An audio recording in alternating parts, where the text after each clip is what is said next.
So here's the example number 3. Now this is a very informative example. It's going to help you a lot. So as you can see, I'm looking at the price section after at 9:15 a.m. right?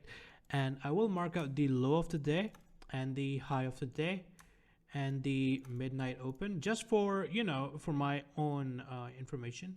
So the open is 11334. So this is the open, right? You don't have to mark out these midnight opens. It just tells you from where you should start looking for the high and the low. You should only start looking for high and low after 12 a.m. okay? And so as you can see right now, we have a this liquidity level, and then we have the high, which is a liquidity level. And if you think, you can see these two relatively equal lows, right? Highs, sorry. These are relatively equal highs. So you can actually drop down to the 5-minute time frame, okay? And if it's not clear, you can also drop down to the 1-minute time frame. And now you can see that we have a clear equal highs zone. You can see we have a tap, and then we have a tap, and we are going down. And the time is 9:19 a.m. Now this is a clear, and I mean clear, liquidity zone, okay? As I have thought above, you can see these are clear relative equal lows, equal highs, my bad, and they are not the best, but they are, okay? So you gotta wait for price to sweep that level, and as you can see, price swept this level, and it also swept the low of the day.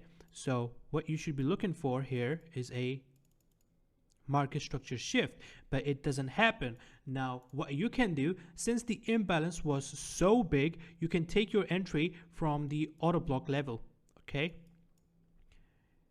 There was no market structure shift, and we went straight into the auto block. So as you can see, our daily bias, the market structure, the overall market structure was bearish, and we are only taking short positions.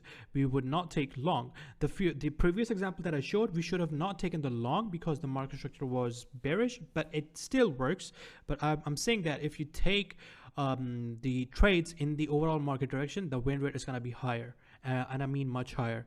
So the reason why I did not take the entry from this fair value gap is because the imbalance is way too big. And if I have my entry around here, my stop loss would be very huge, right? So I would rather miss the trade than take this trade and risk 1% with a huge stop loss and a very low reward level. So you could have taken your entry from this auto block, okay? You could have put your stop here. You could have targeted this level. You would take some partials here, and then you take your whole trade, you take your all the profits here. So let's see how this plays out. I'm actually not sure how this plays out because I just, okay, you took some partials here, you are break even now, and boom, this hit the take profit level.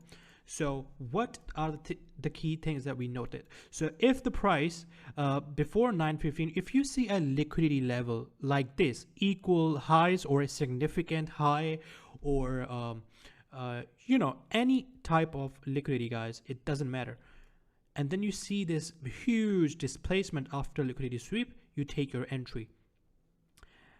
Yeah, guys, it was a very, very excellent strategy, and I use this on daily basis with indices, of course.